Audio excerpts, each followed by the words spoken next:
What is the scariest story you know that is 100% true? I grew up in Troy, Michigan. I vividly remember one nice summer day being out in the front yard when I was about 5 years old. My mother was hunched over in the bushes cleaning up the yard. A blue gremlin car pulled up with two guys in it. The meaner looking bald guy on the passenger side waved me over towards the car. I looked back towards my mother, and as she stood up, the car floored it and took off down the road. It was only a few months later. The news reported suspicions that the Oakland County child killer might drive a blue gremlin. I have told the police about this. I'm not sure if it's the same guy, but I remember that car and those two guys very clearly, even today.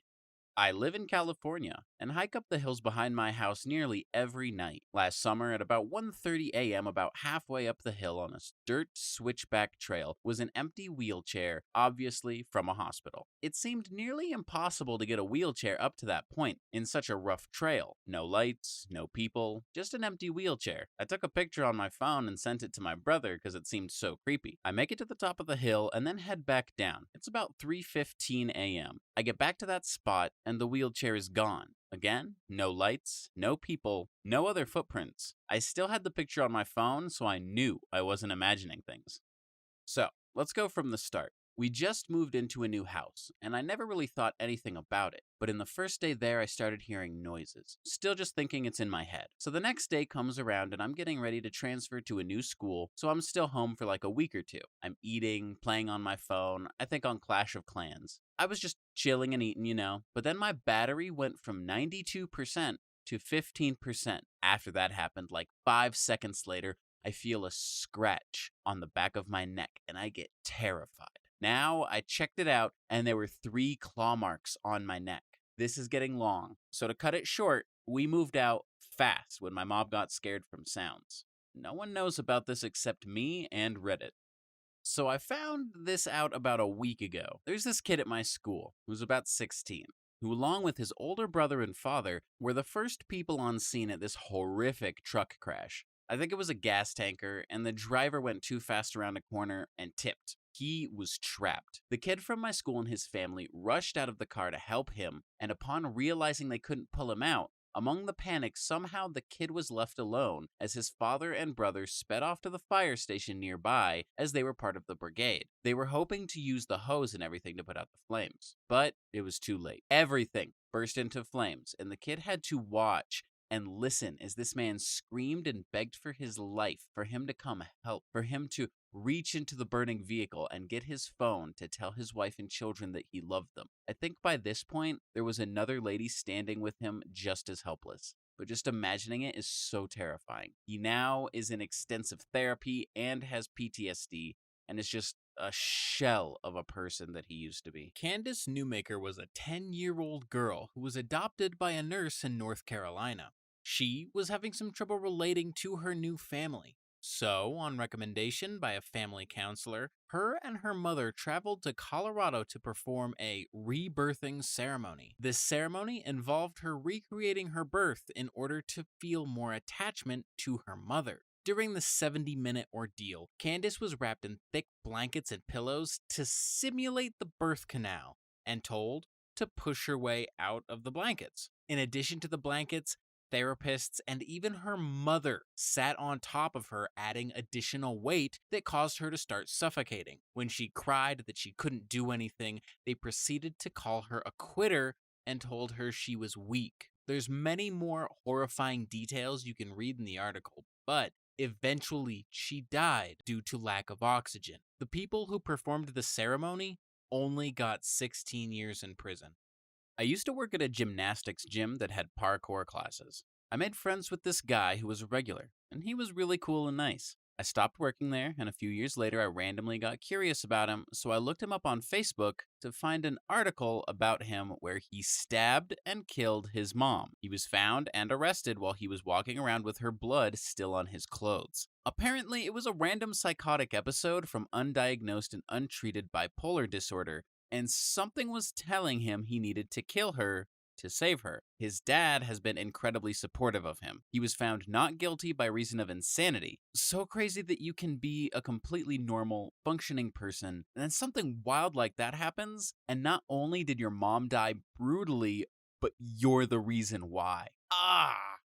I kid you not. One time my brother went to a Boy Scouts summer camp. The dean or whatever warned everyone that someone might be on campus. In the middle of the night, my brother's boyfriend, who tented with my brother, left his tent to pee in the woods. There was a man standing there. At first, boyfriend thought he was just peeing too, but he just stood there. Boyfriend raced back to the tent and woke my brother up and told him what happened. They woke up boyfriend's grandpa and told him. Nothing came of it. However, a few weeks later, the man was on the news for being arrested for several things. My Boy Scout troop calls the story Mystery Man, and boyfriend recites it every time we go to the camp. My grandfather is a murderer. When my mom was about 8, she and her little sister were told to ride the school bus to their grandmother's house instead of coming home, because they were going to be staying at their grandparents' for the weekend. They thought it was just a fun weekend and that their mother, father, and their third sister, who was about 3 and not in school yet, would be joining them soon. They didn't know that their mother was planning to tell her husband she was leaving him for another man that day and didn't want the older kids around, adding to the drama. Turns out the husband didn't take this incredibly well, because his response was to shoot his wife, his youngest child, and then himself. My grandmother survived a shotgun wound to the stomach and had to crawl past the body of her 3-year-old child to get to the neighbors and ask them to phone the police. My mother and my aunt were not told about any of this until they were teenagers. They were told their father and sister died in an accident and not allowed to talk about it. They only found out when my mom found a newspaper article about it. Everyone in that side of my family up for life. It was June 4th, 2017. I was alone at home since my parents had gone out to do the monthly shopping. My phone rang at around 4 p.m. It was my aunt. She was my dad's second cousin, but we were very close. Anyway, I pick up the phone and we chat for like 20 minutes or so. Everything is completely normal, and then I end the phone call. When my parents came home about 5 or 10 minutes later, my mom was sobbing and my dad had tears in his eyes. My aunt had killed herself earlier that afternoon. When I told them I had just talked to her, they didn't believe me, so I went to show them the call logs. Guess what? My phone didn't work. It was new and had no problems, but it would never switch on after that. To this day, I'm creeped out about what happened and still don't know if it was a figment of my imagination or not. John List killed his whole family, wife, mother, daughter, and 2 sons. He meticulously planned the whole thing, canceling all delivery services, excusing the kids from school, and even turned the air conditioning as low as possible to preserve the bodies for as long as possible. After he killed them, he placed the bodies in sleeping bags and lined them up. He then wrote a letter to his pastor explaining why he had killed them. He pretty much explained that he killed his family to ensure their entry into heaven because he was worried they were straying from their faith. So in a way, he thought he was saving their souls. He then leaves and isn't heard from again. 18 years later, he's remarried and doing the same job as before, but this time he doesn't have any children. He's finally arrested after a tip was given to the FBI. Crazy thing is that because he planned it so well, the bodies weren't discovered until a month after the murders. So he had a huge head start and essentially started a new life in the same career and was heavily involved in the new church down in Virginia. Took 18 years to capture him. Killers like that are the scariest. He thought he had a noble reason, but in reality, he was crazy. In my town in the early 90s, there was a notorious killer that had all of BC, Canada on watch. My wife's mother, years and years before I knew them, had been home alone while her husband was in England doing tree surgeon work, arborist. She was in her laundry room when a man walked up from her basement, completely scaring her. She freaked out and said, "What the hell are you doing here?" He said he was friends with her husband and was just coming to see if he was here. Apparently, he told him he could just walk in, which she knew was bullshit. She was smart enough to tell him that he was just at the store and would be back any minute. He said he would wait outside for him. As soon as he left, she called the police, but he was long gone by that time. 2 weeks later, the killer was caught. His mugshot put on TV, and it was the guy in her house. An acquaintance of mine sent his son to triathlon camp in Texas. A week later, his son came back from camp. The next day, the son was complaining of a headache. 4 days later, he was dead. Healthy, happy, fit 12-year-old 1 week, dead the next. Turns out the lake had Naegleria fowleri, the brain-eating amoeba. Nothing scares me as irrationally as being dead and waiting for your body to catch on. Nigleria is terrifying to me. You can just get it from getting water up your nose in a lake, or there have been people who got it from using a neti pot. My dad and some friends got drunk and went for a drive on some back roads and were going as fast as the truck would go as teenagers. My dad was slightly less drunk than the others and eventually demanded they let him get out. They pulled over and he and one other girl got out. He and the girl started walking to town while the other three sped off in the opposite direction. Well, less than a mile up the road from where they got out is an extremely sharp turn, which they missed and hit a tree going pretty close to triple digits miles per hour. Two of them died on impact, and the only reason the third survived is because they crashed in front of a house that two doctors lived in. The survivor was paralyzed and lost his leg and part of his arm and was in the hospital for 8 months before dying. This was in the 60s, so medical care wasn't what it is today. When I first got my permit, my dad took me to that corner to explain the importance of safe driving. It gave me goosebumps about how close he was to being in the truck. He said that the dad of the driver got what remained of the truck to be hung in the center of town for months afterwards to be a warning to all.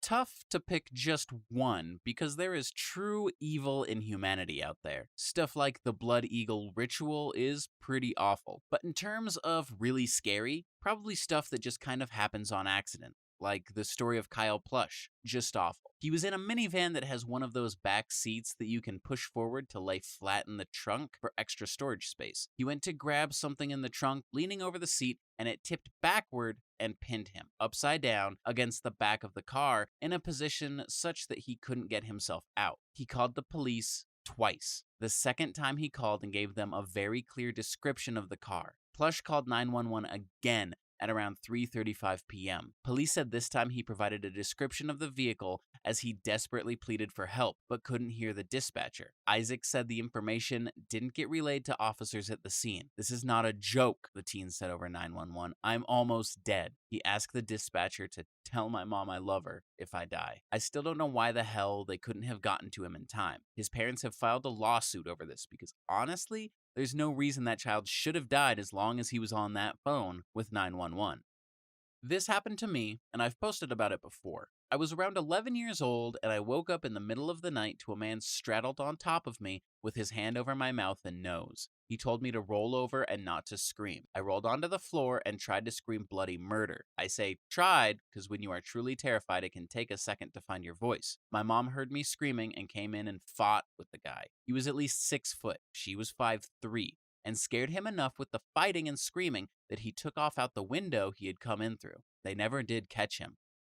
Told this here before, but once more. My friend had this neighbor who was a retired mechanic. They lived on some properties with large front lawns and long driveways. His neighbor had a couple derelict cars parked up near his garage that he took parts from occasionally. This neighbor of his started hearing noises while sitting in his living room, coming from his front yard. Every time he'd go to the window, there would be nothing there. He assumed it was a raccoon or a coyote or whatever. He kept hearing the noise, so he'd go out to look around, but would find nothing. He'd put out traps and occasionally catch something, yet the noise persisted. Soon, he started claiming that he was hearing voices coming from the front yard, like whispering. He'd go outside and look around the perimeter of his property, but would find nothing. It was persistent, so he started calling the cops. Every time the cops came and looked around, they would find nothing. So they told him he needed to stop calling them for this, and perhaps get a security camera or something. So this guy thought he was losing his mind. One summer evening, he couldn't sleep, so he went to the back patio to smoke a cigarette. Suddenly, he heard voices coming from the front of his house.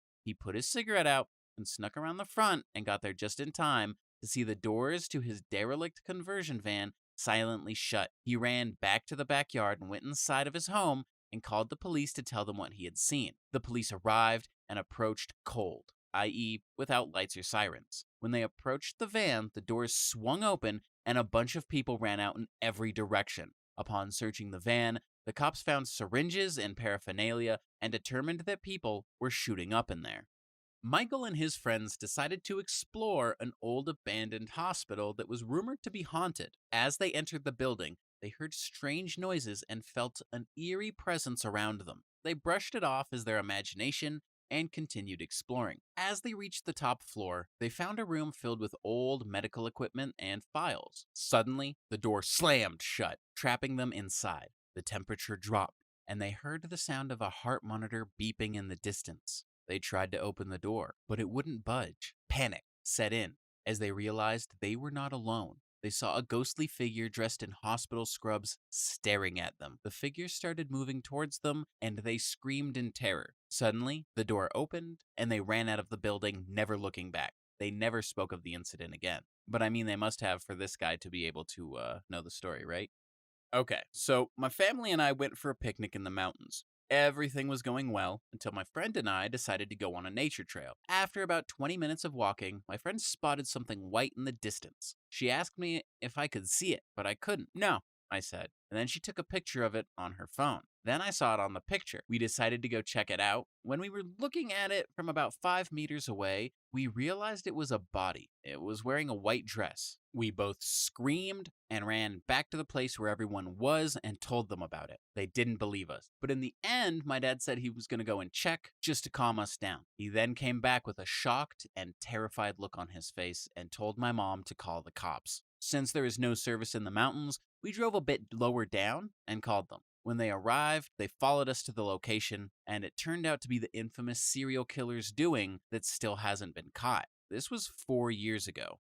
So last year, I went to the UK for an international business competition, Bayo Master, where we stayed at Oundle University, located on the outer areas of Peterborough. So it was freezing for me, since I am a South American guy, and me and my friend went to buy ice cream. Yeah, ice cream while it's like -0 degrees Celsius. So we were walking back to the apartment, and from a dark alleyway, we started to hear a screaming, "Help! Help!" 2 times, very loud, and then again, "Help! Help!" We looked at each other and started to run, and a dark figure started following us. As we turned the corner for the apartment, the figure stopped and turned back. For some idiotic reason, I went back to see if it was actually a person. But as I pointed my phone's flashlight at it, it disappeared. And not even shitting you, the fucking bells of the cemetery struck 6 times. It was 11:30.